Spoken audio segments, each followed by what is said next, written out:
Hey guys, welcome to source point. This is Sarshika. आज अभी हम लोग डिस्कस करने वाले विजन है इसकी PT 365 जो कि एक्सटेंडेड स्टडी मटेरियल है। इसमें हम लोग नेक्स्ट 3 मंथ की यहाँ पे टॉपिक्स देख रहे हैं जो कि जून जुलाई अगस्त की है। तो यहाँ पे हम लोग इन्वायरमेंट से स्टार्ट किए हैं। इन्वायरमेंट की एक लेसन आ चुकी है आपकी, ये सेकेंड लेसन है। तो कल हम लोग एक लेसन यानी कि पॉल्यूशन की कंप्लीट कर चुके हैं। मैं यहाँ आई बटन पे पुट कर दूंगी, आप लोग यहाँ पे क्लिक करके देख सकते हो। आज हम लोग क्लाइमेट चेंज से स्टार्ट करते हैं और उसके साथ अगर टाइम लगा तो यहाँ पर डिजास्टर मैनेजमेंट की भी टॉपिक देख लेंगे। तो प्रीवियस लेसन देखने के लिए बस मेरे चैनल को सब्सक्राइब कर लीजिए। प्लेलिस्ट में आकर आप लोग हर एक मंथ की विजन IAS मैगजीन और साथ ही साथ क्विज भी सॉल्व कर सकते हो। तो चलिए स्टार्ट करते हैं। क्लाइमेट चेंज की बात करें तो फर्स्ट टॉपिक हम लोग देखेंगे कि एग्रीकल्चर इमिशन। इसको हम लोग कवर भी किए हैं मई जून मंथ की मैगजीन में कि एग्रीकल्चर इमिशन कितना होता है और कैसे कैसे होता है। तो इसकी पूरी डिटेल देख लेते हैं। रिसेंटली यूनियन गवर्नमेंट के द्वारा एक एग्री एजी प्रोजेक्ट लेकर आया गया है। तो एग्री एजी प्रोजेक्ट जो है ये क्यों है, क्योंकि जो इमिशन होता है एग्रीकल्चर से उसको रिड्यूस करने के लिए ये लाया गया है। तो एग्रीकल्चर इमिशन के बारे में देख लेते हैं। इंडिया में जो एग्रीकल्चर और जो लाइव स्टॉक है इसमें 18% हमारा नेशनल इमिशन होता है। ग्रॉस नेशनल इमिशन यानी कि टोटल आप नेशनल इमिशन अगर देखोगे हमारे कंट्री में सब मिलाकर तो उसका 18% जो है वो हमारे इंडियन एग्रीकल्चर से होता है। और इसी से ये थर्ड हाईएस्ट सेक्टर बन चुका है। सबसे पहले एनर्जी सेक्टर है, फिर इंडस्ट्री सेक्टर है एंड फिर यहाँ पे एग्रीकल्चर सेक्टर है। मोस्ट ऑफ द जो ग्रीन हाउस गैस इमिशन होता है हमारे इंडियन एग्रीकल्चर से कुछ स्टेट्स देखने को मिलेंगे जहाँ पे एग्रीकल्चर की प्रोसेस बहुत ज़्यादा होती है, यहाँ पे प्रैक्टिसेस बहुत ज़्यादा होती है, तो उस स्टेट में इमिशन भी ज़्यादा होती है, जैसे पंजाब, हरियाणा, यूपी, बिहार और वेस्ट बंगाल। मेजर सोर्स अगर हम लोग इमिशन का देखें कि किस किस काम करने से एग्रीकल्चर में ऐसा इमिशन होता है, तो सबसे पहला है कि यहाँ पे फर्मेंटेशन, दूसरा है राइस कल्टीवेशन, तीसरा है मीथेन जो कि मैन्योर से, सिंथेटिक फर्टिलाइजर्स और जो क्रॉप रेसिड्यूज़ है और इनएफिशिएंट इरिगेशन। तो ये सारे कुछ ऐसे प्रोसेस है जिसके थ्रू इमिशन बहुत ज़्यादा होता है। कहने का मतलब है कि जैसे राइस कल्टीवेशन होता है तो राइस कल्टीवेशन में आप लोगों को पता है कि पहले उस एरिया में पूरा पानी फ्लडिंग के टाइप पे रहता है, उसके बाद उसमें रोपा जाता है राइस की जो कल्टीवेशन होती है। तो उससे क्या होता है कि उस पानी में जो आपका खेती होता है उसमें इमिशन बहुत ज़्यादा देखने को मिलता है। सेकंड है कि मीथेन का इमिशन देखने को मिलता है, जो मैन्योर डाला जाता है, साथ ही बहुत ज़्यादा फर्टिलाइज़र डाला जाता है तो उससे भी नाइट्रोजन की मात्रा होती है तो वो भी इमिट करता है। मीथेन भी इमिट करता है मैन्योर से। साथ ही जो फसल हार्वेस्ट करने के बाद जो क्रॉप रेसिड्यू रह जाते हैं, जो उनके बच जाते हैं, उससे भी इमिशन होता है। साथ ही यहाँ पे जो इरीगेशन सही तरीके से ना हो, पूरा इरीगेशन, पूरा सिंचाई ना हो, इनएफिशिएंट इरीगेशन हो, तो उससे भी इमिशन होता है। तो ये सारी चीज़ें जिससे कि इमिशन होता है। इंट्रिक फर्मेंटेशन भी है। इंट्रिक फर्मेंटेशन का मतलब होता है कि एक नेचुरल पार्ट है डाइजेस्टिव प्रोसेस का।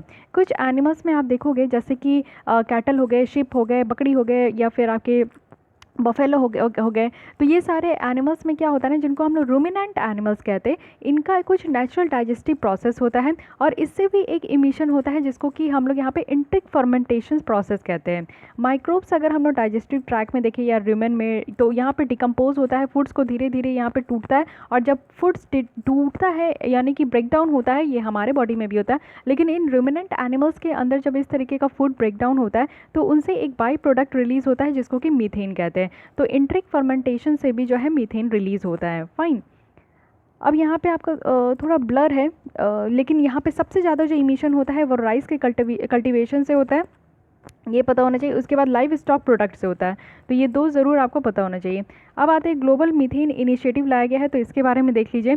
ये एक इंटरनेशनल पब्लिक प्राइवेट पार्टनरशिप है जो कि मेनली यहाँ पे फोकस किया जाएगा कि जो क्लीन एनर्जी सोर्सेज से जो यहाँ पे आपका मीथेन का यूज़ होता है और रिकवरी होता है, इसका जो बैरियर है उसको कम किया जाएगा। साथ ही इंडिया के द्वारा भी 2004 में ग्लोबल मीथेन इनिशिएटिव को ज्वाइन कर लिया गया है।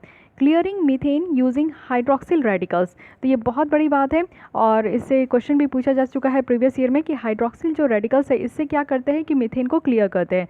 तो ये जो हाइड्रोक्सिल रेडिकल्स है जिसका कि यहाँ पे केमिकल फार्मूला OH है, ये मेन ऑक्सीडेंट होता है आपका मीथेन का फार्मूला होता है CH4। इसमें आपको OH देखने को मिलेगा जो कि यहाँ पे हाइड्रोक्सिल रेडिकल्स है। तो ये रिस्पॉन्सिबल होता है यानी कि 90% जो मिथेनॉल रिमूवल है एटमॉस्फेयर में, तो ये कैसे होता है, तो ये आपका जो है CH4 है, इस मीथेन में आपको देखने को मिलेगा।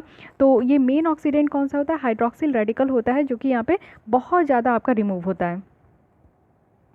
मीथेन रिमूवल होता है वो भी एटमॉस्फेयर में। हाइड्रोक्सिल रेडिकल्स की बात करें तो ये आपका एक सिंक का फॉर्म है, सिंक मतलब कि डूबना, बिकॉज ये आपका एटमॉस्फेयर को स्क्रब करता है, यानी कि जो भी पॉल्यूटेंट मॉलिक्यूल्स है उसको क्लीन करके हटाता है, फिर उसको छोटे छोटे टुकड़ों में तोड़ता है। तो इसी रीजन से OH जो है ना, इसको क्लींजर ऑफ द एटमॉस्फेयर भी कहते हैं, यानी कि ये एटमॉस्फेयर को क्लीन भी करता है। फाइन। उसके बाद अब आते हैं नेक्स्ट टॉपिक में, जो कि है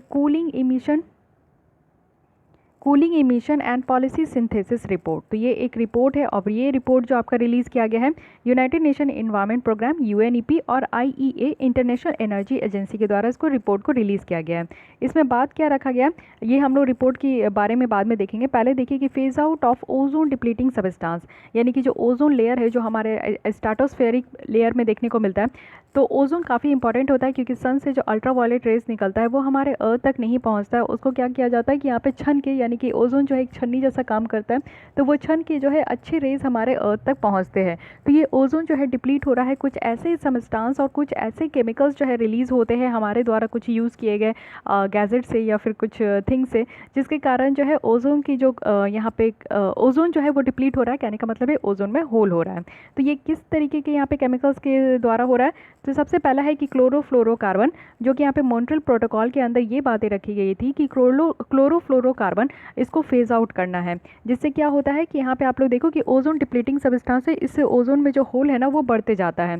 साथ ही साथ यहाँ पे जो है हाइड्रोक्लोरोफ्लोरोकार्बन भी है, और बाद में फिर इसमें ऐड किया गया है हाइड्रोफ्लोरोकार्बन। तो ये तीनों याद रखना है, क्लोरोफ्लोरोकार्बन, हाइड्रोक्लोरोफ्लोरोकार्बन, हाइड्रोफ्लोरोकार्बन। ठीक है।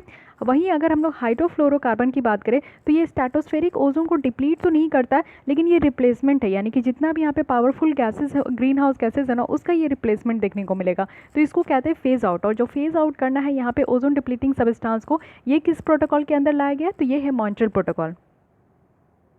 अब इस रिपोर्ट के बारे में देखते हैं।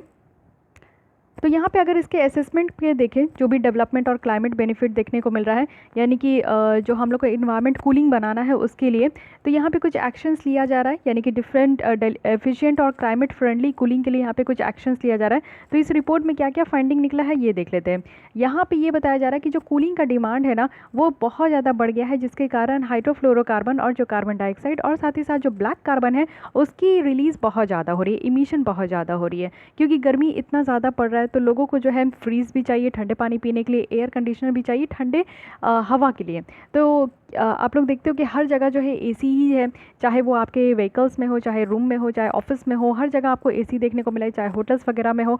तो यहाँ पे काफ़ी डिमांड बढ़ चुका है कूलिंग के लिए, और इसी के कारण जो है hydrofluorocarbon, carbon dioxide and black carbon यहाँ पे रिलीज़ होता है। बिना किसी पॉलिसी इंटरवेंशन के जो डायरेक्ट और इनडायरेक्ट इमिशन इस तरीके के एयर कंडीशनर और रेफ्रिजरेटर से हो रहा है ना, ये आप लोग देखोगे कि 90% से भी ज़्यादा है। अगर यहाँ पे हम लोग 2017 के लेवल से अगर हम लोग इसको कंपेयर करके देखें, तो आगे आने वाले दिनों में 2015 तक ये 90% तक ज़्यादा देखने को मिलेगा बिना किसी पॉलिसी इंटरवेंशन के। तो यहाँ पे जो coordinated international action on energy efficient और क्लाइमेट फ्रेंडली कूलिंग है, ये अवॉइड कर सकता है, यानी कि कितना, तो 460 billion tons of green house gases जो इमिट हो रहा है ना, इतना हद तक जो है अगर हम लोग इस तरीके के पॉलिसी को इंटरवीन करें, पॉलिसी के साथ चले और टैकल करने का कोशिश करें, क्लाइमेट चेंज को रोकने का कोशिश करें, फ्रेंडली इन्वायरमेंट बनाए, फ्रेंडली क्लाइमेट बनाए, तो इस तरीके से 460 मिलियंस ऑफ जो यहाँ पे ग्रीन हाउस गैसेस इमिशन है वो कम हो सकता है। की सजेशन क्या दिया जा रहा है रिपोर्ट की तरफ से? रिपोर्ट की तरफ से ये बताया जा रहा है कि जो इंटरनेशनल कॉपरेशन है, यूनिवर्सल रेटिफिकेशन और जो किगाली एग्रीमेंट को यहाँ पे अमेंडमेंट को इम्प्लीमेंट करके, तो किगाली अमेंडमेंट क्या है, मॉन्ट्रियल प्रोटोकॉल है जिसमें कि क्लोरोफ्लोरोकार्बन रखा गया था, उसको फेज आउट करना है, लेकिन एक बार फिर उसको अमेंडमेंट किया गया और किगाली में किया गया, इसलिए इसको किगाली अमेंडमेंट कहते हैं। और इसमें और भी यहाँ पे कंपाउंड ऐड किया गया जिसको कि हाइड्रोफ्लोरोकार्बन कहते हैं। तो कंप्लीट फेज आउट करना है हाइड्रोफ्लोरोकार्बन को, तो ये आपका किगाली अमेंडमेंट के अंदर रखा गया है। साथ ही साथ कैसे करना है, तो इसकी कंजप्शन को कट करके, इसकी यहाँ पे प्रोडक्शन को कम करके। तो ये एक नेशनल कूलिंग एक्शन प्लान हमारे कंट्री में लाया गया है, जिससे क्या है कि हमारे क्लाइमेट को जो है ना फ्रेंडली कूलिंग बनाना है। इंडिया की कूलिंग एक्शन प्लान की अगर बात करें तो ये 2019 में लॉन्च किया गया, जिसमें कि सस्टेनेबल कूलिंग की बात रखी गई है। यहाँ पे कुछ कोड्स और इंटीग्रेशन ऑफ डिस्ट्रिक्ट और कम्युनिटी कूलिंग की बात की गई है, इसको प्रमोट करना है, वो भी अर्बन प्लानिंग में। तो ये सारी बातें याद रखनी है जो कि इस टॉपिक के अंदर था, ये प्रोजेक्ट ये आपका जो रिपोर्ट है उसके अंदर था। थर्ड आते हैं हम लोग एरोसोल रेडिएटिव फोर्सिंग। तो ये है क्या, रिसेंटली रिसर्चर्स के द्वारा जो कि Aryabhatta Research Institute of Observational Science Nainital में है, इनके द्वारा एक एरोजोल रेडिएटिव फोर्सिंग यहाँ पे देखा गया है, वो भी ट्रांस हिमालय में, और काफ़ी ज़्यादा देखने को मिला है अगर हम लोग ग्लोबल एवरेज भी देखें तो। और देखते हैं इसके बारे में। एटमॉस्फेरिक एरोजोल ये क्या होते हैं, ये छोटे छोटे या तो सॉलिड या तो लिक्विड या फिर सॉलिड लिक्विड का एक मिक्सचर है, ये एयर में देखने को मिलेगा। और एरोजोल का क्लाइमेट के ऊपर क्या इफेक्ट होता है, तो नॉर्मली क्या है ना कि ये आपका जो एरोजोल रेडिएटिव फोर्सिंग है इसके टर्म में देखने को मिलेगा। तो ये जो एरोजोल रेडिएटिव फोर्सिंग है ये एक नेट चेंज है एनर्जी में, यानी कि जो अर्थ सिस्टम में जो बैलेंस होता है ना इसके बीच का जो यहाँ पे एनर्जी है उसमें नेट चेंजेस अगर हम लोग देखते हैं तो उसको क्या बोलते हैं, एरोजोल रेडिएटिव फोर्सिंग। जो कि क्यों होता है, तो फोर्स टर्ब्यूशंस के द्वारा होता है, यानी कि एंथ्रोपोजेनिक जो एरोजोल है, हमारे जैसे लोगों के द्वारा जो एरोजोल का इस्तेमाल होता है या फिर कुछ ऐसा इस्तेमाल हम लोग करते हैं जिससे कि एरोजोल इमिट होती है, तो उसके कारण जो हमारे अर्थ सिस्टम में जो बैलेंस है एनर्जी का वो यहाँ पे डिस्टर्ब हो जाता है, चेंजेस देखने को मिलता है, तो उसको हम लोग एरोजोल रेडिएटिव फोर्सिंग कहते हैं। फिजिकल डाइवर्स अगर हम लोग केमिकल चेंज का देखें तो यहाँ पे सबसे ज़्यादा कार्बन डाइऑक्साइड देखने को मिलता है, फिर मीथेन है, फिर हैलोजन वगैरह है। लेकिन ये एरोजोल इतना ज़्यादा हार्मफुल क्यों देखने को मिल रहा है, क्या इफेक्ट है एरोजोल का वो भी रीजनल क्लाइमेट में।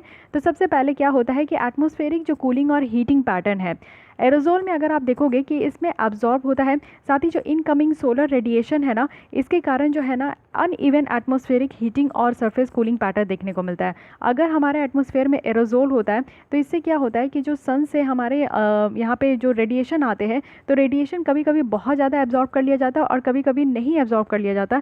तो अगर बहुत ज़्यादा एब्जॉर्ब कर लिया जाए एरोजोल में तो हमारे अर्थ सरफेस में कूलिंग पैटर्न देखने को मिलेगा, और अगर इसके द्वारा यहाँ पे एब्जॉर्ब नहीं किया जाए तो ये क्या होता है कि हमारे अर्थ सरफेस में हीटिंग पैटर्न देखने को मिलेगा। तो इसलिए एटमॉस्फेरिक कूलिंग और हीटिंग पैटर्न जो है ये भी देखने को मिलता है। एटमॉस्फेयर में ये सारी चीज़ें भी फील की जाती हैं। सरफेस स्नो की अगर बात करें, एरोजोल को एब्जॉर्ब करने से क्या होता है कि अल्बीडो जो है ना, सरफेस अल्बीडो ये लो हो जाता है, क्योंकि एरोजोल में क्या है कि एब्जॉर्बिंग कैपेसिटी ज़्यादा है। तो अल्बीडो स्लो होने का, अल्बीडो यहाँ पे जो है लो होने का क्या मतलब होता है, अल्बीडो मतलब होता है कि सूरज की रोशनी से जो रेज़ निकल कर आता है और मान लीजिए कि किसी ऑब्जेक्ट में ये टकराया, तो टकराने के बाद ये जितना आता है इनकमिंग जितना है उतना ज़्यादा आउटगोइंग है, ये रिफ्लेक्ट बैक ज़्यादा होता है। लेकिन अगर मान लीजिए कि ऐसे ऑब्जेक्ट में जो है एरोसोल की यहाँ पे मात्रा है, तो एरोसोल क्या करेगा कि यहाँ पे सन की जो रेडिएशन है उसको ज़्यादा एब्जॉर्ब कर लेगा और इमिट बैक जो है बहुत कम करेगा। जितना यहाँ पे सन की रेडिएशन आ रही है सब यहाँ पे आपका एब्जॉर्ब हो रहा है और इमिट बैक बहुत ही ज़्यादा कम किया जा रहा है। इसको कहते हैं कि अल्बीडो स्लो हो गया, और अल्बीडो स्लो हो गया इट मीन्स कि टेम्परेचर जो है ज़्यादा कैप्चर हो रहा है, हमारा एटमॉस्फेयर और हमारी जो सरफेस है वो ज़्यादा गर्म हो रही है। तो इसलिए यहाँ पे ज़्यादा गर्म होगी तो स्नो जो है ना, स्नो में क्या है कि यहाँ पे ज़्यादा से ज़्यादा अगर एरोजोल है तो उसमें अल्बीडो स्लो हो जा रहा है, और इसके कारण जो है ना स्नो में अगर गर्मी पैदा होती है तो पत्थर जो बर्फ़ जो है वो पिघलना स्टार्ट हो जाते हैं। तो ये एक प्रॉब्लम है। अर्थ सरफेस टेम्परेचर बहुत हाई होते जा रहा है क्योंकि इसमें अब्जॉर्बिंग कैपेसिटी ज़्यादा है, जिसके कारण आप ये प्रॉब्लम देख रहे हो। साथ ही क्लाउड फॉर्मेशन की अगर बात करें तो जो एरोजोल एब्जॉर्बिंग है ये क्या होता है, लोअर लेवल स्टैटिक स्टेबिलिटी जो है उसकी इंक्रीज़ होने से होता है, जिससे कि जो क्लाउड कवर है वो यहाँ पर डिक्रीज़ हो जाता है, और इसको हम लोग सेमी डायरेक्ट इफेक्ट भी कहते हैं। तो क्लाउड फॉर्मेशन भी यहाँ पे स्लो हो जाता है, यानी कि क्या हो रहा है कि स्टैटिक स्टेबिलिटी जो है वो बहुत कम हो रहा है। यानी कि जो प्रोसेस होता है क्लाउड बनने का प्रोसेस क्या होता है कि टेम्परेचर ज़्यादा होता है तो ओशन की वाटर जो है वो भाप बन के ऊपर जाती है, और उसके बाद ये वाटर वेपर एक्यूमुलेट होते हैं एंड इससे जो है क्लाउड फॉर्मेशन होते हैं, और फिर उसके बाद प्रेसिपिटेशन होता है। तो ये एक प्रोसेस है। बट यहाँ पे एरोजोल के कारण क्या हो रहा है, कहीं ना कहीं डिस्टर्बेंस हो रहे हैं, स्टैटिक स्टेबिलिटी जो है वो यहाँ पे आपका लो हो रहा है, जिसके कारण क्लाउड फॉर्मेशन भी सही तरीके से नहीं हो पा रहा है। अब मानसून में भी इसका इफेक्ट देखने को मिलेगा। लोकल और जो रिमोट एरोजोल है यानी कि लैंड सी सरफेस कॉन्ट्रास्ट और साथ ही साथ ट्रोपोस्फेरिक टेम्परेचर सरफेस में, तो दोनों में क्या होता है कि इन्फ्लुएंस देखने को मिलता है। यानी कि जो लैंड सी सरफेस टेम्परेचर है वो कहीं ना कहीं गर्म ज़्यादा हो रहा है। ट्रोपोस्फेरिक जो यहाँ पे टेम्परेचर स्ट्रक्चर है इसमें भी चेंज देखने को मिल रहा है। तो ये जो लोकल एरोजोल है इसके कारण क्या होता है ना कि जो लैंड सी सरफेस की ज़रूरत होती है, यानी कि जितना लैंड सी टेम्परेचर की ज़रूरत होती है उस तरीके से टेम्परेचर नहीं बन पा रहा है, जो कि मानसून को यहाँ पे ऑनसेट ऑफ मानसून में हेल्प करे। तो ये कहीं ना कहीं इसको अल्टर कर दे रहा है अगर एटमॉस्फेयर में एरोजोल की प्रेजेंस है तो ये इफेक्ट भी देखने को मिलेगा, मानसून भी सही तरीके से नहीं आ पाएगा। तो इफेक्ट क्या क्या है, हमारा एटमॉस्फेरिक जो है वो कूलिंग और हीटिंग जो है वो कभी भी हो जा रहा है। सरफेस स्नो जो है उसमें प्रॉब्लम हो रही है, अल्बीडो स्लो हो रहा है, अर्थ सरफेस टेम्परेचर कभी बहुत ज़्यादा बढ़ जा रहा है, क्लाउड फॉर्मेशन सही तरीके से नहीं हो रहा है और मानसून जो है उसके लिए फेवरेबल कंडीशन नहीं बन पा रहा है। कुछ और इंपॉर्टेंट न्यूज़ देख लेते हैं इससे related. Loss of ice cover in the Arctic Ocean, Arctic sea में जो है जितना भी आइस कवर है उसकी कमी देखने को मिल रही है। और रिसेंटली एक रिपोर्ट के द्वारा यानी कि जो national centre of polar and ocean research है उनके द्वारा ये पाया गया है कि लार्जेस्ट डिक्लाइन देखने को मिला है यानी कि लास्ट 41 ईयर्स में, क्योंकि ग्लोबल वार्मिंग 2019 के जुलाई में ये डिटेक्ट किया गया है कि सबसे ज़्यादा जो आइस कवर है वो कम हो गया आर्कटिक ओशन में और ये लास्ट 41 ईयर्स में इस तरीके का देखा गया है। रिलेटेड न्यूज़ अगर हम लोग देखें तो ये मिल्ली आइस शेल्फ है कनाडा में जो कि लॉस्ट हो चुका है और वो भी 40% से ज़्यादा लास्ट 2 डेज़ में, यानी कि 2 दिन में ही जो है ये मिल्ली आइस शेल्फ जो कनाडा का है वो ख़त्म हो चुका है। आइस शेल्फ्स अगर हम लोग देखें तो ये होता क्या है, ये परमानेंट फ्लोटिंग आइस होता है, यानी कि आप लोग देखे होंगे मूवीज़ वगैरह या फिर आप लोग अगर विजिट भी किए होंगे तो बहुत ही बड़े बड़े आइस के सिल्ली होते हैं जो कि वाटर में ही, ओशन में ही, सीज़ में ही वो लोग जो है फ्लोट करते रहते हैं, तो इसको आइस शेल्फ कहते हैं। Permanent floating sheet of ice है जो कि यहाँ पे लैंड मास को कनेक्ट करते हैं और इससे क्या होता है, ये फॉर्म होते हैं जब भी आइस फ्लो करता है लैंड से, वो भी कोल्ड ओशन वाटर में, ये इंक्रीज़ करता है। यानी कि आर्कटिक रीजन में जो है इस तरीके का जो आइस शेल्फ है वो अगर घटते जा रहा है तो इससे कहीं ना कहीं जो है आर्कटिक रीजन में डर पैदा हो रहा है, क्योंकि ये सेवियर स्ट्रेस देखने को मिल रहा है, वो भी ग्लोबल वार्मिंग के कारण। तो ग्लोबल वार्मिंग से टेम्परेचर बढ़ रहे हैं, टेम्परेचर बढ़ने के कारण ये सारे आइस शीट जो है और आइस शेल्फ्स जो है वो पिघलते जा रहे हैं और पूरी तरीके से लॉस्ट हो रहे हैं। सेकेंड है कि ministry of earth science launches 2 initiative, तो 2 initiative ministry of earth science के द्वारा है। पहला है यहाँ पे कि नॉलेज रिसोर्स सेंटर नेटवर्क, तो इसका एम है कि एक इंटीग्रेटेड इंफॉर्मेशन सिस्टम को यहाँ पे डेवलप करना, जिसमें कि 1 पॉइंट जो है वो यहाँ पे 24/7 एक्सेस प्रोवाइड किया जाएगा नॉलेज प्रोडक्ट का, जैसे कि बुक्स के कहाँ, रिपोर्ट या फिर जर्नल्स, इन सारे चीज़ों के बारे में जो है एक नेटवर्क बनाया जाएगा जिसमें कि नॉलेज रिसोर्स सेंटर होगा। ठीक है, ये डिजिटल इंडिया इनिशिएटिव के अंदर ही इस तरीके का इनिशिएटिव लिया गया है। ट्रेडिशनल लाइब्रेरी जो है वो यहाँ पर मिनिस्ट्री ऑफ अर्थ साइंस का, इसको भी अपग्रेड किया जाएगा। तो बहुत अच्छी इनिशिएटिव है, आपको कोई भी बुक्स की जानकारी के लेनी है, रिपोर्ट, जर्नल, ये सारी चीज़ें यहाँ पर अपडेट की जाएगी। डिजिटल इंडिया का ये इनिशिएटिव है, तो बहुत ही अच्छी है। सेकंड, यहाँ पे मोबाइल ऐप एक मौसम लाया जा रहा है, वो भी इंडिया मेट्रोलॉजिकल डिपार्टमेंट के लिए। इससे क्या होगा कि जो वेदर इन्फॉर्मेशन और जो फॉरकास्ट किया जाएगा उसके साथ यहाँ पे कम्युनिकेट किया जाएगा बिना किसी टेक्निकल एरर के। यहाँ पे क्या है कि 5 सर्विस है, यानी कि करंट वेदर क्या है ये बताया जाएगा, लोकलाइज्ड आर्ली यहाँ पे वार्निंग दी जाएगी, सिटी फॉरकास्ट किया जाएगा, वार्निंग होगा, रडार प्रोडक्ट होगा।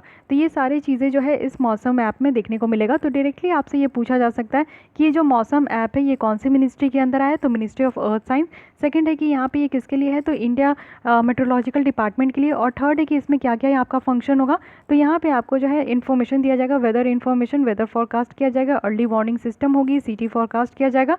तो ये सारी चीज़ें यहाँ पे इंक्लूड होगी। ओके, फिर है यहाँ पे कि carbon capture, utilisation and storage. तो department of science and technology के द्वारा एक इनिशिएटिव प्रपोजल दिया गया है, वो भी यहाँ पे इंडियन रिसर्च के द्वारा एक्सेलेटिंग CCUS टेक्नोलॉजी, यानी कि carbon capture, utilisation and storage technology. ACT की बात करते हैं, यानी कि ये एक्सेलरेटिंग CCUS टेक्नोलॉजी, ये है क्या, एक इंटरनेशनल इनिशिएटिव है 16 मेंबर का, जिसमें कि इंडिया भी इसका पार्ट है। तो अब ये ध्यान रखना, ये काफ़ी इंपॉर्टेंट हो गया जिसका भी इंडिया पार्ट होता है। साथ ही यहाँ पे क्या है कि इस तरीके का एक carbon capture, utilisation and storage यहाँ पे आपका इस्टेब्लिश करना है, जिससे कि हम लोग ग्लोबल वार्मिंग को कॉम्बैट कर सकें। ये एक एक्शन है जो कि 2016 से लेकर 2021 तक लिया जाएगा और इसमें इमरजेंस जितनी भी है यहाँ पे carbon capture, utilisation and storage का, उसको यहाँ पे फैसिलिटेट किया जाएगा। तो काफ़ी इंपॉर्टेंट है, ध्यान रखिएगा, department of science and technology के द्वारा ये इनिशिएटिव लाया जा रहा है। नेक्स्ट यहाँ पे है gender, climate and security, sustaining inclusive peace on the front line of climate change report. तो ये रिपोर्ट है जो कि कलेक्टिवली पब्लिश किया जा रहा है यूनाइटेड नेशन एनवायरनमेंट प्रोग्राम के द्वारा। यूनाइटेड नेशन विमेन है, UNDP है, United nation development of political and peace building affairs है। अगर इसके बारे में हम लोग बात करें, department of political and peace building affairs, तो इसका इस्टेब्लिशमेंट 2019 में किया गया था और यहाँ पे United Nation peace and security infrastructure को आपका डेवलप करके। साथ ही यहाँ पे क्या है कि सेंट्रल रोल यहाँ पे प्ले किया जाता है यूनाइटेड नेशन में, जिसमें कि जो भी डेडली कॉन्फ्लिक्ट होता है तो उसको प्रिवेंट करने के लिए और ऑल ओवर द वर्ल्ड में जो है एक अच्छा खासा सस्टेनेबल पीस हो, इसको प्रमोट करने के लिए। डिपार्टमेंट के द्वारा भी यहाँ पे सपोर्ट प्रोवाइड किया जाता है यूनाइटेड नेशन सेक्रेटरी जनरल को और इनके इन्वॉय को कि ये पीस इनिशिएटिव ले, साथ ही साथ यूनाइटेड नेशन पॉलिटिकल मिशन को भी, जो कि हमारे वर्ल्ड में है। तो इसके बारे में ध्यान रखना है। नेक्स्ट है कि enhancing nationally determined contribution for food support report. तो हमारे यहाँ जो है एक नेशनली डिटरमाइंड NDC इसको बोलते हैं, ये आपका चलाया जाता है, जिसके थ्रू जो ग्लोबल वार्मिंग है उसको कम करना है, हमारा ग्लोबल इमिशन कम करने का टारगेट है। तो यहाँ पे देख लेते हैं कि इस रिपोर्ट का टाइटल है कि enhancing nationally determined contribution for food system. तो फूड सिस्टम के लिए यहाँ पे रखा गया, जिसमें कि कुछ पॉलिसी मेकर्स को गाइड किया जाएगा कि कैसे वो एम्बिशन को इंक्रीज़ करे, यानी कि नेशनली डिटरमाइंड कंट्रीब्यूशन में, जिससे कि वो यहाँ पे पेरिस एग्रीमेंट के अंदर जो है जितने भी रूल्स रेगुलेशन है उसको फिर से रिवाइज कर सके। ये आपका पब्लिश किया गया था WWF के द्वारा, यानी कि वर्ल्ड वाइल्ड लाइफ फंड के द्वारा, United Nation Environment Programme and EAT यानी कि ग्लोबल और नॉन प्रॉफिट स्टार्टअप है उनके द्वारा। अगर पेरिस एग्रीमेंट में देखें तो कंट्रीज़ जो भी यहाँ पे ग्लोबल स्टॉकटेक में जो इंगेज है, हर एक 5 साल में उनको अपना प्रोग्रेस को एक्सेस करना है कि कितना वो इस एग्रीमेंट के थ्रू जो है प्रोग्रेस में है। की फाइंडिंग क्या क्या निकल कर आया है कि फूड सिस्टम की अगर बात करें तो यहाँ पे 37% जो है वो सारा ग्रीन हाउस गैस इमिशन हो रहा है फूड सिस्टम से। ओवर अगर हम लोग 90% नेशनली डिटरमाइंड कॉन्ट्रीब्यूशंस देखें तो ये फेल हो चुका है इस तरीके के फूड सिस्टम के अप्रोच में कि यहाँ पे इमिशन को कम कर सके। तो इसलिए इस तरीके का रिपोर्ट से ये निकल कर आया है कि हम लोग जो है ना यहाँ पे इमिशन टैकल करने में फेल हो चुके हैं, वो भी फूड सिस्टम में। तो ये ध्यान रखना है। आते हैं डिजास्टर मैनेजमेंट की भी टॉपिक देख लेते हैं। सबसे पहले अर्बन फ्लडिंग है, क्योंकि बहुत सारे जब मानसून आता है तो हम लोग देखते हैं कि बहुत सारे ऐसे रीजन होते हैं जिसमें कि फ्लडिंग होता ही होता है। तो recently ministry of earth science के द्वारा जो है municipal corporation of greater Mumbai के साथ मिलकर एक यहाँ पे डिवाइस को डेवलप किया गया है, जिसको कि यहाँ पे कह रहे हैं आई फ्लोज मुंबई। तो आई फ्लोज मुंबई यानी कि मुंबई में हर साल बाढ़ आती है, और उसमें क्या है कि इस तरीके के जो डिवाइस यहाँ पे बनाया गया है, ये एक वार्निंग सिस्टम है। बताया जाएगा कि बारिश कितने दिन तक होगी, कब तक होगा, कितना वाटर लेवल आपका बढ़ते जा रहा है। तो ये सारी यहाँ पे जो है मिलते जाएगी, यानी कि यहाँ पे नॉलेज दिया जाएगा, वो भी यहाँ पे मुंबई के लोगों को।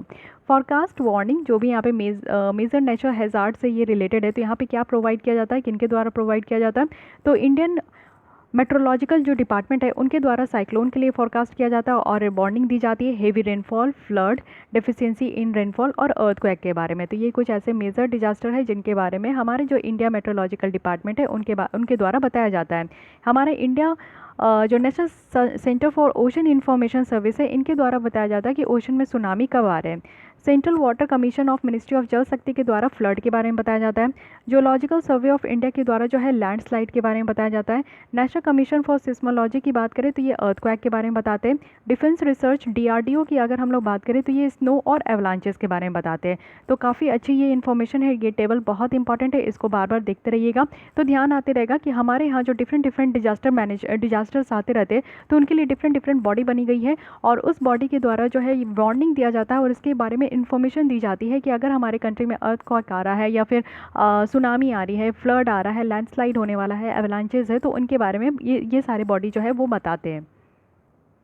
तो एक बार और देख लेते हैं यहाँ पे फ्लड के लिए क्या है। तो फ्लड के लिए आपका सेंट्रल वाटर कमीशन है, लैंडस्लाइड के लिए जियोलॉजिकल सर्वे इंडिया है, अर्थक्वेक के लिए नेशनल सेंटर फॉर सिस्मोलॉजी है, एंड यहाँ पे स्नो एंड एवलांचे के लिए DRDO है, सुनामी के लिए national Centre for ocean information है, एंड इंडिया मेट्रोलॉजिकल डिपार्टमेंट जो है वो साइक्लोन, हेवी रेनफॉल या फिर डेफिशिएंट रेनफॉल या फिर अर्थक्वेक इसके बारे में बताते हैं। ठीक है, आई फ्लोज मुंबई के बारे में देखते हैं। ये जो डिवाइस है ये एक state of art integrated flood warning system ये लाया गया है मुंबई के लिए, जिसमें कि जो मुंबई के लोग रहते हैं ना, जब मानसून आता है तो उसके बाद उनकी लाइफ बहुत ज़्यादा प्रॉब्लम में आ जाती है, क्योंकि बहुत ज़्यादा वहाँ पे बाढ़ आ जाते हैं और पानी बहुत ज़्यादा भर जाता है।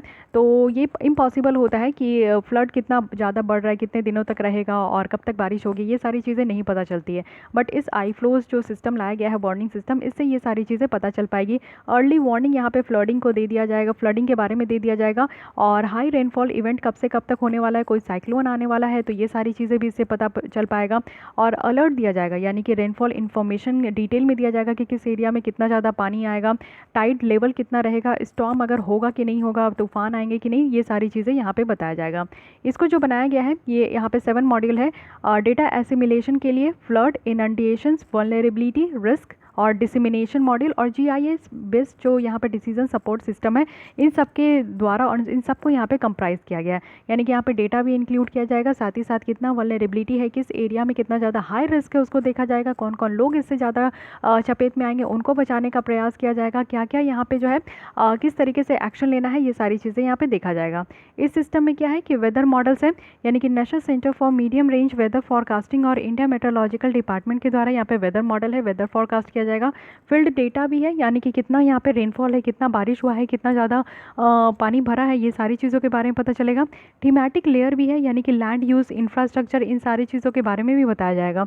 तो ये जो इस तरीके का वार्निंग सिस्टम लाया गया, तो ऐसा नहीं है कि मुंबई फर्स्ट सिटी है, इसके पहले जो है चेन्नई में जो 2015 में बाढ़ आया था, फ्लड आया था, तो उसके उस समय इस तरीके का सिस्टम वहाँ डेवलप किया गया था। तो चेन्नई में ऑलरेडी ये एग्जिस्ट कर रहा है, अब ये न्यू सिस्टम जो है मुंबई में भी लाया गया है और सिमिलर इस तरीके का जो है डेवलप किया जाएगा बेंगलुरु और कोलकाता के लिए भी, तो ये भी ध्यान रखना है। कुछ फैक्टर्स देख लेते हैं जो कि अर्बन फ्लडिंग के लिए हैं। तो मेट्रोलॉजिकल फैक्टर्स है, हाइड्रोलॉजिकल फैक्टर्स है और ह्यूमन फैक्टर्स है, तीनों देखते हैं। मेट्रोलॉजिकल फैक्टर्स में अगर हेवी रेनफॉल होता है तो इसमें क्या है, हेवी रेनफॉल से क्या होता है ना कि रन ऑफ बहुत ज़्यादा होता है, यानी कि जो सॉइल की रन ऑफ है या फिर आप लोग वाटर की, रिवर की रन ऑफ देखते हो, वो बहुत ज़्यादा तेज़ी से बहता है जब कभी भी हेवी रेनफॉल होता है। तो इससे क्या होता है ना कि बहुत सारे वाटर शेड का जो पार्ट है उससे रन ऑफ बहुत तेज़ी से होता है और साथ ही साथ लैंड यूज़ जो है वो पैटर्न चेंज हो जाता है। और साइक्लोनिक स्टॉर्म के बारे में बात करें तो काफ़ी ज़्यादा हाई टाइड आता है, इससे क्या होगा, ह्यूमन फैक्टर में क्या होगा कि यहाँ पे नॉन मेंटेनेंस हो जाता है, यानी कि फ्लड मैनेजमेंट जो इंफ्रास्ट्रक्चर है उसको मैनेज करने में प्रॉब्लम होता है। स्मॉल स्केल जो छोटे छोटे तूफान आते हैं तो उससे क्या होता है कि इम्परमेबल कवर होता है और साथ ही साथ क्लाइमेट चेंज जो है इससे आपको देखने को मिलेगा कि जो प्रेसिपिटेशन की फ्रिक्वेंसी है और जो फ्लड है उसमें कहीं ना कहीं अफेक्ट होता है और एक्सट्रीम वेदर इवेंट देखने को मिलता है। क्लाउड बर्स्टिंग हो रहा है, बादल का गरजना, तो इससे क्या होता है कि हाई सॉइल मॉइस्चर लेवल देखने को मिलता है और अर्बन जो माइक्रो क्लाइमेट है वो चेंज होता है क्योंकि अर्बन हीट जो आइलैंड है उसके इफेक्ट से। बर्स्टिंग यानी कि अगर ग्लेशियर लेक अगर बर्स्ट हो रहे हैं तो इससे क्या देखने को मिलेगा कि लो नेचुरल सरफेस फिल्ट्रेशन रेट है और यहाँ पे जो एब्सेंस है यानी कि ओवर बैंक जो फ्लो है, चैनल नेटवर्क है, इसकी कमी देखने को मिलेगी। तो ये सारी चीज़ है जो कि हल्का फुल्का ध्यान रखना है। अब यहाँ पे देखते हैं कि कुछ इंपॉर्टेंट फीचर्स जो कि नेशनल डिजास्टर मैनेजमेंट अथॉरिटी का है और ये अर्बन फ्लडिंग के ऊपर कुछ इनका गाइडलाइन दिया गया है। सबसे पहले इनके द्वारा ये कहा गया है कि एक नेशनल हाइड्रोमेट्रोलॉजिकल नेटवर्क को बनाना है जिसमें कि अर्ली वार्निंग सिस्टम दिया जाए सारे अर्बन सेंटर्स को और मेनली उनको जो कि रिवर बैंक के तहत लोकेटेड है, जो कि upstream downstream of major और मीडियम डैम में है और जो आइलैंड सिटीज़ हैं उनको सबसे ज़्यादा जो है इस तरीके का वार्निंग सिस्टम प्रोवाइड करने की ज़रूरत है। साथ ही एक लोकल नेटवर्क डेवलप करना है, वो भी real time rainfall data collection का, कि रियल टाइम में पता होना चाहिए। जैसे कि आज के डेट में अगर आप लोग अभी अपने सेलफोन में देखोगे तो उसमें एक नोटिफिकेशन आते रहता है कि हाँ अब रेनफॉल आपके सिटी में जो है जिस भी लोकेशन में हो, लोकेशन ट्रैक करके ऑटोमेटिक आपको जो है वेदर के बारे में डिटेल पता चलेगा।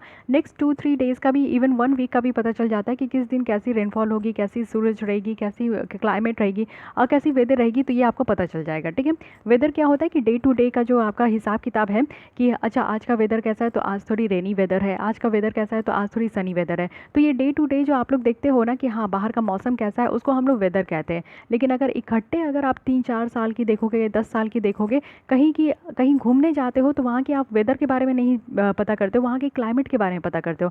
क्लाइमेट मतलब कि इकट्ठा होता है कि जैसे कि इंडिया का क्लाइमेट कैसा है, तो इंडिया का क्लाइमेट आपको जो है ट्रॉपिकल क्लाइमेट देखने को मिलता है। यहाँ पे कभी बारिश होती है, एक मानसून पैटर्न भी है, यहाँ पे समर भी होता है यहाँ पे, तो उस तरीके से आपको पूरा पैटर्न देखने को मिलता है। तो अगर बाहर से लोग अगर इंडिया में घूमने आएंगे तो उनको ये पता होना चाहिए कि किस मंथ में घूमना ज़्यादा बेटर रहेगा। तो विंटर सीजन वो लोग ऑप्ट करेंगे, समर में तो यहाँ घूमना मुश्किल है और मानसून के टाइम में तो पूरा बारिश रहता है। मानसून के टाइम में किसी पर्टिकुलर सिटीज़ में ही घूम सकते हैं, वो हर जगह तो नहीं घूम सकते, बहुत ज़्यादा बाढ़ आ जाता है। तो ये क्या होता है कि लोकल नेटवर्क का एक रियल टाइम इन्फॉर्मेशन आपको रेनफॉल का मिलेगा, वो भी लोकल नेटवर्क सेल के थ्रू। साथ ही यहाँ पे डॉपलर वेदर जो रडार है उसको यूज़ करने के लिए कहा गया है, जिससे कि हम लोग सारे जो अर्बन एरिया है ना उसको कवर कर सके। साथ ही जो टेक्निकल अम्ब्रेला है अर्बन फ्लड फॉरकास्टिंग और वार्निंग का, उसको इस्टेब्लिश करना है नेशनल लेवल पे भी और साथ ही साथ स्टेट लेवल पे भी।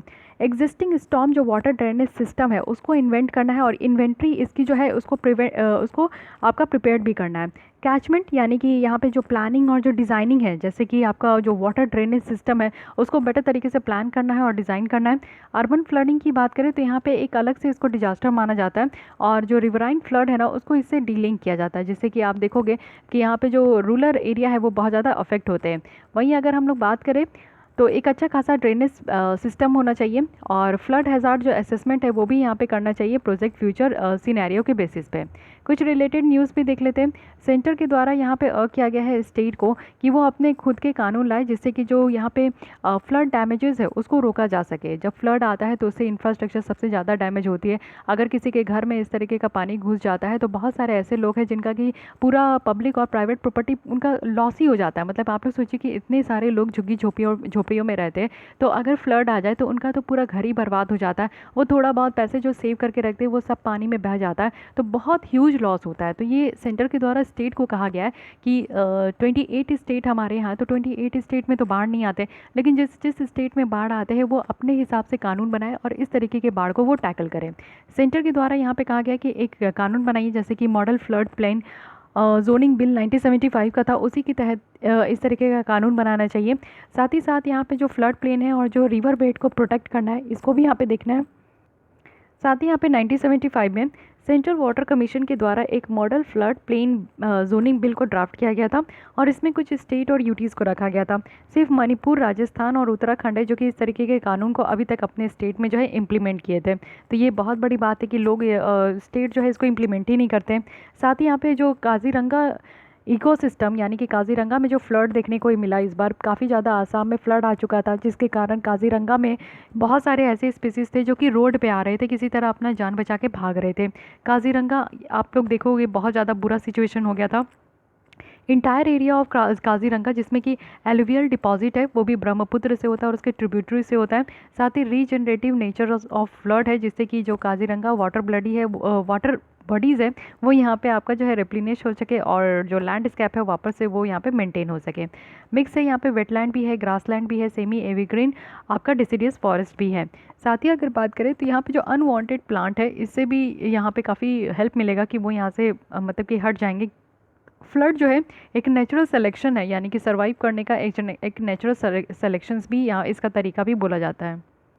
तो इतना तो है यहाँ पे आपका पॉजिटिव पॉइंट आपको गिना दिया गया, क्योंकि हमेशा आप लोग देखते हो कि फ्लड आता है तो नेगेटिव ही बात करते हैं, बट पॉजिटिव क्या है कि सबसे अच्छा खासा जो है डिपॉजिट होता है, क्योंकि फ्लड से जो है बहुत सारा डिपॉजिट आपका जो है इस तरीके से रन ऑफ होता है, फ्लो होता है। तो एलुवियल डिपॉजिट देखने को मिलता है ब्रह्मपुत्र और उसके ट्रिब्यूटरी से। साथ ही यहाँ पे जो वाटर बॉडीज़ है वो अपने आप को जो है यहाँ पे रिप्लेनिश करते हैं, लैंडस्केप जो है बेटर मेंटेन हो पाता है। साथ ही जो अनवांटेड प्लांट है वो तो बह के चल जाते हैं, निकल के चले जाते हैं और एक नेचुरल सिलेक्शन है सर्वाइव करने का। तो ये कुछ पॉजिटिव पॉइंट है जो कि ध्यान रखना है। आइए एक टॉपिक और देख लेते हैं जो कि है लैंडस्लाइड। तो लैंडस्लाइड देखने को मिला कहाँ, जो कि केरल के इदुक्की डिस्ट्रिक्ट में बहुत ही ज़्यादा। ये आपका पेतिमुदी हिल है, तो ये पेतिमुदी हिल भी पूछ लिया जा सकता है कि कहाँ है, तो ध्यान रखिएगा ये केरल में है। तो यहाँ पे लैंडस्लाइड देखने को मिला था। हमारे इंडिया में लैंडस्लाइड जोन देख लीजिए कि कहाँ कहाँ बहुत ज़्यादा देखने को मिलता है। तो सबसे ज़्यादा तो उत्तराखंड वाला रीजन में आपको देखने को मिलेगा, हिमाचल प्रदेश वाले रीजन में, साथ ही साथ यहाँ पे भी आपको थोड़ा बहुत जो है देखने को मिलेगा, नॉर्थ ईस्ट में भी। लेकिन हाई हैज़ार्ड अगर हम लोग देखें तो वो नॉर्थ ईस्ट में आपका अरुणाचल प्रदेश वाला एरिया, यहाँ पे आपका हिमाचल प्रदेश और उत्तराखंड वाला एरिया, जहाँ पे भी हिमालय है ना, बस इसी एरिया में आपको लैंडस्लाइड देखने को मिलेगा। यानी कि जो मास नंबर होते हैं ना वो आपका स्लाइड डाउन होके ऊपर से नीचे आते हैं। लैंडस्लाइड की अगर हम लोग बात करें तो यहाँ पे मास मूवमेंट होता है, चाहे वो रॉक हो, पत्थर हो, डेब्रिस हो या फिर अर्थ जो है वो आपका डाउन होता है स्लोप के थ्रू। फैक्टर्स क्या क्या है, कैसे और क्यों यहाँ पे आपका लैंडस्लाइड होता है, तो कुछ नेचुरल फैक्टर्स भी है, जैसे कि काफ़ी हेवी रेनफॉल होता है तो उसके कारण भी स्लिप हो जाता है, और स्टीप स्लोप है यानी कि इस तरीके से अगर पहाड़ है तो बिल्कुल ऐसे पहाड़ है तो एकदम स्टीप स्लोप है तो तुरंत ये लैंडस्लाइड होता है, या फिर सिस्मिक एक्टिविटी के कारण भी होता है, अर्थक्वेक वगैरह आता है तो उससे भी जो है शेकन ऑफ अर्थ होता है तो वो भी आपका लैंडस्लाइड का एक रूप ले लेता है। मैनमेड में अगर हम लोग देखें तो डिफॉरेस्टेशन बहुत ज़्यादा हो रहा है, पेड़ों की कटाई आपको जो है पहाड़ों में भी देखने को मिलता है। तो पेड़ होते हैं ना, तो उससे क्या होता है कि पेड़ जो है इस तरीके से सारे सॉइल को, सारे बड़े बड़े पत्थर को जो है वो रोक के रखते हैं। लेकिन अगर पेड़ ही नहीं होगा, खाली आपका पहाड़ होगा, तो क्या होगा कि इसमें पत्थर है और एक समय के बाद क्या होता है कि ये पत्थर जो है ना सरसरा के नीचे आने लगते हैं। माइनिंग वगैरह भी होता है, माइनिंग में आपको पता है कि बहुत ज़्यादा जो है खुदाई हो जाता है या फिर जो है एक ब्लास्ट भी करना होता है, तो इस तरीके के कारण जो है और लैंड यूज़ पैटर्न बहुत ज़्यादा चेंज हो रहा है। ये सारी कुछ ऐसी यहाँ पे टॉपिक है जिसके कारण देखने को मिलेगा कि यहाँ पे जो लैंडस्लाइड होते हैं, ठीक है। अगर हम लोग जियोलॉजिकल सर्वे ऑफ इंडिया के अकॉर्डिंग देखें तो इंडिया का जो लैंड एरिया है 12% है जहाँ पे लैंडस्लाइड की घटना देखने को मिलती है। साथ ही स्पेशली ये हिमालय वाले रीजन में बहुत ज़्यादा अफेक्ट होता है। नॉर्थ ईस्टर्न हिल रीजन में देखने को मिलेगा, वेस्टर्न घाट में देखने को मिलेगा, नीलगिरी एरिया ईस्टर्न घाट में, विंध्यास में देखने को मिलता है। इम्पैक्ट क्या होता है, इससे बहुत ज़्यादा प्रॉब्लम होती है, यानी कि इकोनॉमिक, लाइफ और प्रॉपर्टी बहुत ज़्यादा डैमेज हो जाता है। और जिस एरिया में आपका लैंडस्लाइड होता है आप देखते हो कि उस रोड को जो है ब्लॉक कर दिया जाता है, यानी कि ट्रांसपोर्टेशन में भी बहुत ज़्यादा प्रॉब्लम देखने को मिलता है। अब बात करते हैं यहाँ पे फ्लैश ड्रॉट की। तो फ्लैश ड्रॉट कहने का मतलब क्या होता है, ड्रॉट होता है सूखा, लेकिन फ्लैश ड्रॉट कहने का क्या मतलब है तो देख लेते हैं। एक रिसेंट स्टडी है जिसमें ये देखा गया है कि 39 फ्लैश ड्रॉट, वो भी 1951 से 2018 के बीच में, और यहाँ पे देखोगे कि 82% वो है जो कि मानसून के टाइम में होता है। तो भाई मानसून के टाइम में इस तरीके का सूखा, जब तक अगर बारिश अच्छी ना हो तभी सूखा हो सकता है। कन्वेंशनल ड्रॉट जैसे कि आप देखते हो कि ठीक है लंबे समय तक पानी नहीं, बारिश नहीं हुआ और आपका जो अंडरग्राउंड वाटर है वो भी जो है बहुत ज़्यादा डाउन होते जा रहा है, तो पानी की अवेलेबिलिटी है, स्कार्सिटी है, दैट्स वाई जो है एक नॉर्मल ड्रॉट की कंडीशन बनती है।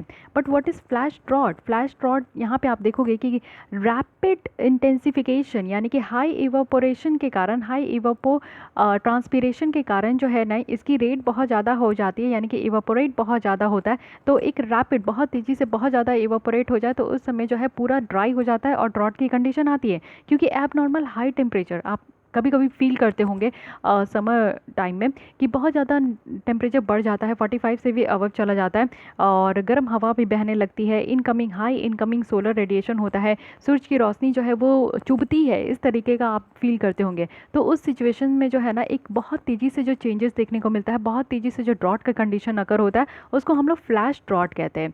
इसको एग्रीकल्चर ड्रॉट में भी क्लासीफाई कर सकते हैं क्योंकि डायरेक्ट एसोसिएशन है। अगर कोई भी ज़मीन है, कोई खेत है, अगर इस तरीके से सूख जाए, पानी की कमी हो जाए, इतना ज़्यादा सोलर इंटेंसिफिकेशन बढ़ जाए तो इसको हम लोग एग्रीकल्चर ड्रॉट भी कहेंगे। फ्लैश ड्रॉट को यहाँ पे, ड्रॉट को जो है हम लोग यहाँ पे लैक ऑफ प्रेसिपिटेशन भी कह सकते हो। ऑब्वियस है कि बारिश की कमी है तभी देखने को मिल रहा है, बहुत हाई टेम्परेचर है तभी इस तरीके का देखने को मिलता है। हीट वेव्स अगर लगातार आपका 4 से 6 दिन अगर उस एरिया में आपका बहने लगे तो उसको हम लोग फ्लैश ड्रॉट कहते हैं। इम्पैक्ट क्या होता है इससे? इम्पैक्ट यही होता है कि हमारी फसल की जो इल्ड है वो बहुत कम हो जाती है, फसल की पैदावार कम हो जाती है, साथ ही इरिगेशन की जो वाटर डिमांड है वो बढ़ जाती है, ग्राउंड वाटर टेबल जो है उसकी जो आप देखते हो कि उसको बहुत ज़्यादा रिगरसली यूज़ किया जाता है। तो ये सारी बातें यहाँ पे इम्पैक्ट देखने को मिलेगा। इसी से रिलेटेड न्यूज़ अगर देखें तो new human fingerprint on global drought pattern लाया गया।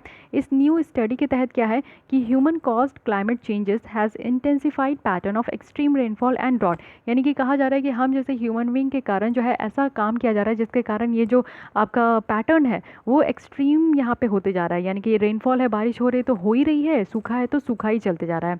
अब ह्यूमन फिंगरप्रिंट रिसर्च के बारे में समझते हैं। ये एक तरीके का फिंगर प्रिंटिंग रिसर्च है जो कि कुछ इन्फ्लुएंसेस जो होती है ना उसको दूर करता है, उसको अलग करता है। ह्यूमन फिंगरप्रिंट की बात करें यानी कि ह्यूमन इन्फ्लुएंस ग्लोबल क्लाइमेट में ह्यूमन इन्फ्लुएंस कैसा है, जैसे कि ह्यूमन इन्फ्लुएंस का सबसे ज़्यादा क्या है कि हम लोग जो है ग्रीन हाउस गैसेस को इमिट करते हैं। 2 व्हीकल चला रहे हो, 4 व्हीकल चला रहे हो तो इमिट तो हो रहा है ग्रीन हाउस गैसेस। घर में फ्रीज इस्तेमाल कर रहे हैं, एसी इस्तेमाल कर रहे हैं तो हो रहा है ना ग्रीन हाउस गैसेस की इमिशन। तो ये सारी इमिशन हो रही है और यहाँ पे जो पॉल्यूटिंग एरोजोल ये भी देखने को मिल रहा है। ये जो न्यू स्टडी है जिसमें कि ह्यूमन फिंगरप्रिंट जो है वो यहाँ पे चेंजेस इनके हमारे कारण चेंजेस हो रहा है, टेम्परेचर में चेंज हो रहा है, प्रेसिपिटेशन में चेंज हो रहा है और रीजनल एरिडिटी में भी चेंज हो रहा है। रेनफॉल बहुत कम हो रहा है। अगर हम लोग यूएस वाले रीजन में देखें, सेंट्रल एशिया वाले रीजन में देखें या फिर सदर्न अफ्रीका वाले रीजन में देखें तो रेनफॉल जो है आज के डेट में बहुत कम हो रहा है। और साथ ही साथ बढ़ते कहाँ जा रहा है तो आप देखोगे कि इंडिया, कैरेबियन, अफ्रीका यानी कि साहिल रीजन जो अफ्रीका का है वहाँ पे रेनफॉल बहुत ज़्यादा हो रहा है। साथ ही साथ नेचुरल इन्फ्लुएंस भी है कुछ, जैसे कि स्विंग देखने को मिलता है अर्थ के क्लाइमेट में, वोल्केनिक इरप्शन बहुत ज़्यादा हो जाता है तो इसके कारण भी जो है हमारा टेम्परेचर और जो पैटर्न है हमारे क्लाइमेट का वो कहीं ना कहीं चेंज हो सकता है और चेंज होता भी है। अब आते हैं लाइटनिंग में। लाइटनिंग टॉपिक भी देख लेते हैं, बिजली का कड़कना। तो इससे जो है बिहार में 83 लोगों की जान चली गई थी, 24 जो है यूपी में इनकी जान चली गई थी एक सिंगल डे में ही। तो ये बिजली से ही, लाइटनिंग से ही हुई थी, तो इसके बारे में पता होना चाहिए। लाइटनिंग होता क्या है? ये एक वेदर रिलेटेड नेचुरल डिजास्टर है जिसमें कि आपको इलेक्ट्रिसिटी जो है ना वो बहुत ही तेज़ी से और बहुत ज़्यादा जो है मैसिव डिस्चार्ज होते हुए एटमॉस्फेयर में दिखेगा। तो इसको जो है डायरेक्ट आप देखोगे कि वो क्या होता है कि डायरेक्ट ये अर्थ सरफेस में जो है बिजली कड़कती है और फिर बिजली जो है गिरती है। जैसे लोकल लैंग्वेज में आप लोग भी सुने होंगे कि बिजली कड़क रही है तो घर के बाहर मत जाओ, क्योंकि बिजली गिरती है तो उससे मरने की संभावना होती है। तो बस यही चीज़ है यहाँ पे लाइटनिंग। ये जो डिस्चार्ज होता है ये आपका जाइंट मॉइस्चर जो बियरिंग क्लाउड है, जिसमें कि बहुत ज़्यादा मॉइस्चर होता है उस क्लाउड में, जिसमें कि आपका 10 to 12 किलोमीटर लंबा होता है, वो उस क्लाउड के कारण जो है उस क्लाउड के टकराने से इस तरीके का जो है इलेक्ट्रिसिटी आपका जनरेट होता है। लाइटनिंग की अगर बात करें तो ये कोलिजन से होता है, सॉरी इलेक्ट्रिसिटी नहीं, ये कोलिजन से जो है इस तरीके का लाइटनिंग देखने को मिलता है। बिजली कड़कती है, जब आप बारिश होती है तो ऊपर देखते हो तो बिजली कड़कती है, वो आपको देखने को मिलता है। और ये आप देखोगे कि आइस क्रिस्टल जो कि अप एंड डाउन मूव करते हैं, वो भी बड़े बड़े लार्ज क्लाउड में, तो इसके कारण जो है इस तरीके का लाइटनिंग देखने को मिलता है। इससे क्या होता है कि टॉप लेयर ऑफ जो क्लाउड है ना वो यहाँ पे पॉजिटिवली चार्ज हो जाता है और मिडिल लेयर जो है वो नेगेटिवली चार्ज होता है, और ह्यूज इलेक्ट्रिक पोटेंशियल डिफरेंस देखने को मिलता है दोनों लेयर में। तो ये जो पोटेंशियल डिफरेंस है इसके कारण जो है एक इलेक्ट्रिक करंट फॉर्म हो जाता है। और ऐसे अर्थ अगर हम लोग देखें तो हम लोग तो गुड कंडक्टर ऑफ इलेक्ट्रिसिटी है हमारा अर्थ, जिसमें कि 15 से 20% जो करंट है ना वो यहाँ पे अर्थ से ही डायरेक्ट होता है। तो ये भी है, और जिसके कारण हमारे अर्थ के प्रॉपर्टी में और हमारा लाइफ जो है बहुत ज़्यादा डैमेज हो जाता है। तो ये लाइटनिंग वाली बात बताई जा रही है। 2018 में नेशनल डिजास्टर मैनेजमेंट अथॉरिटी के द्वारा एक गाइडलाइन इशू किया गया था, वो भी लाइटनिंग को लेकर। और यहाँ पे स्टेट को कहा गया था कि जिस स्टेट में ज़्यादा इस तरीके का प्रॉब्लम होता है वो अपने हिसाब से जो है प्लान बना सके। अब आप यहाँ पे देखिए काफ़ी ब्यूटीफुल फिगर बना यहाँ पे दिखाया जा रहा है। ये बादल है, ठीक है, और किस तरीके से ये लाइटनिंग होता है और ग्राउंड तक कैसे ये पहुँचता है ये बताया जा रहा है। तो ये दो क्लाउड है, ठीक है। ये एक बड़ा क्लाउड है जिसमें कि आप देखोगे कि पॉजिटिव चार्ज भी है और ये कुछ नेगेटिव चार्ज है। ये आपस में पॉजिटिव चार्ज और नेगेटिव चार्ज जब टकराते हैं तो यहाँ पे भी आपका जो है ना इस तरीके से बिजली का उत्पादन होता है, यानी कि यहाँ पे प्रोडक्शन होता है। तो इसको क्या बोलते हैं, इंट्रा क्लाउड, यानी कि क्लाउड के अंदर ही होता है। और दूसरा क्या होता है कि एक क्लाउड जब दूसरे क्लाउड से आकर टकराते हैं, यहाँ पे इसका पॉजिटिव चार्ज है, यहाँ पे इसका नेगेटिव चार्ज है, जब ये दोनों एक दूसरे से टकराते हैं तो अगेन यहाँ पे लाइटनिंग होता है, जिसको हम लोग इंटर क्लाउड स्ट्राइक भी कहते हैं। और ये डिस्चार्ज होता है, यानी कि नेगेटिव और पॉजिटिव चार्ज सेंटर यहाँ पे डिस्चार्ज हो रहा है। Typically cloud to ground lightning भी होता है इसी तरीके से, वो भी ग्राउंड और नेगेटिव चार्ज जो सेंटर होता है ना उसमें यहाँ पे इस तरीके से टकराने से होता है। जैसे ये नेगेटिव चार्ज है, मान लीजिए कि यहाँ पे ग्राउंड में पॉजिटिव चार्ज है और यहाँ पे आपका जो है टकराने से क्या हो गया कि लाइटनिंग हो गया। तो इस तरीके से अगर लाइटनिंग होती है तो यहाँ पे पूरा पानी अगर रहता है तो जहाँ तक दूर तक पानी है और अगर पानी में बिजली गिरती है तो आपको पता है कि जहाँ तक दूर तक है सबको यहाँ पे करंट लगेगा। तो बस ये फेनोमेना है जिसके कारण हम लोग लाइटनिंग देखते हैं, ठीक है। ये आपका ज्योग्राफी का भी पार्ट है, वो भी कंप्लीट हो गया। अब आते हैं यहाँ पे नेशनल डिजास्टर रिस्पांस फंड के बारे में समझते हैं। यहाँ पे रिसेंटली गवर्नमेंट के द्वारा एक यहाँ पे अनाउंस किया गया है मोडालिटीज़, वो भी national disaster response fund financial contribution के लिए जो पेमेंट दिया जाता है यहाँ पे फंड में, वो यहाँ पे फिजिकल इंस्ट्रूमेंट के द्वारा दिया जाता है। जैसे कि आप कोई भी प्रोसेस इस्तेमाल कर सकते हो, RTGS, NEFT, UPI, और यहाँ पे भारत कोष पोर्टल है। इसके अंदर अगर हम देखें तो सेक्शन 46 और 48 जो डिजास्टर मैनेजमेंट एक्ट 2005 का है, इसमें क्या है कि NDRF बनाया गया है, वो भी नेशनल लेवल पे, और स्टेट डिजास्टर रिस्पांस फंड जो है स्टेट लेवल पे बनाया गया है। तो ये जो फंड क्रिएट किया गया है ये हमारा डिजास्टर मैनेजमेंट एक्ट जो 2005 का है उसी के तहत जो है स्टेट और नेशनल लेवल पर ये बनाया गया है।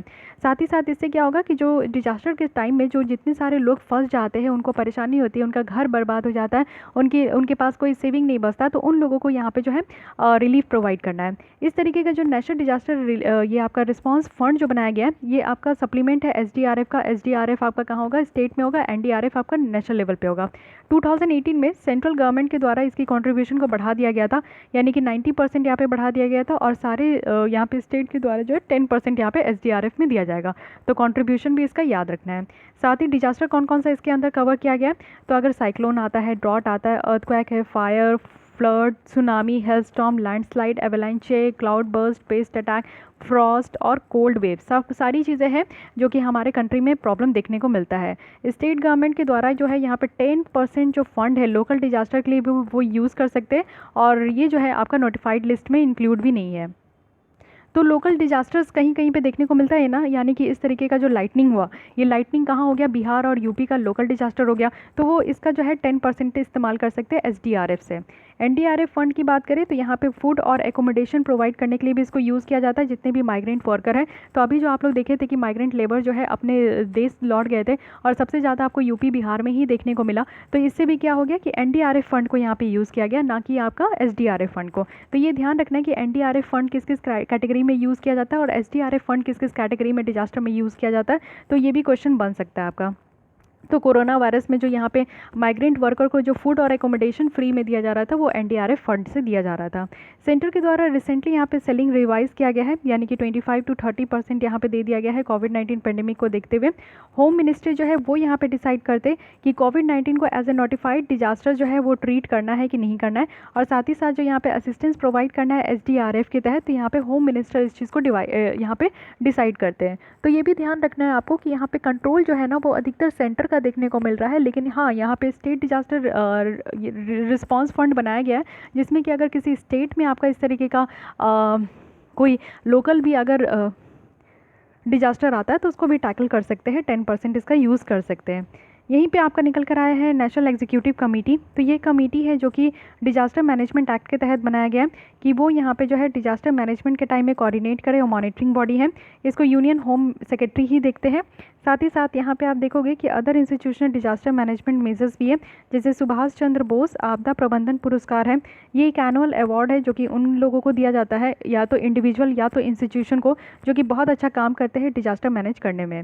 सिर्फ इंडियन नेशनल को ही और इंडियन इंस्टीट्यूशन को ही ये अवार्ड दिया जाता है, और ये मिनिस्ट्री ऑफ होम अफेयर्स के द्वारा दिया जाता है।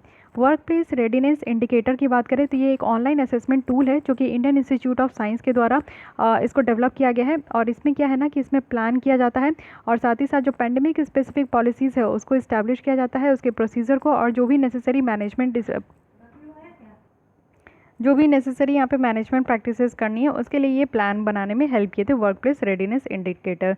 एक ऑर्गेनाइजेशन है जो कि यहाँ पे जो रेलिवेंट इन्फॉर्मेशन है वर्क प्लेस के बारे में तो वो यहाँ पे बता सकते हैं, इंटर कर सकते हैं, और साथ ही साथ जितना रेडीनेस है यानी कि 10 स्पेसिफिक इंडाइसेस को यहाँ पे कैलकुलेट करके इनके बारे में पता भी चल सकता है कि इंफ्रास्ट्रक्चर कैसा है, प्रिकॉशन कैसे लेना है, आउटरीच कितना है, एम्प्लॉयज़ इंटरेक्शन लेवल कितना है, ट्रांसपोर्ट कितना है अमंग अदर्स से। तो ये सारी चीज़ें जो है इस इंडिकेटर से पता चलता है। एक ऑनलाइन असेसमेंट टूल है, ठीक है, तो ऑनलाइन इसको असेस भी किया जा सकता है। तो गाइस आज के लिए बस इतने ही रखते हैं। नेक्स्ट हम लोग कल फिर हम लोग स्टार्ट करेंगे अदर इंपॉर्टेंट न्यूज़ के साथ, कुछ बॉडी भी देख लेंगे जो कि काफ़ी इंपॉर्टेंट है। और अगर आपको ये लेसन अच्छा लगता है तो लाइक कीजिए, अपने दोस्तों के साथ भी शेयर कर सकते हैं। फिर भी कोई डाउट, कोई सजेशन है तो कमेंट कर सकते हैं, एंड मेक श्योर कि आपने मेरे चैनल को सब्सक्राइब कर लिया है। Thank you.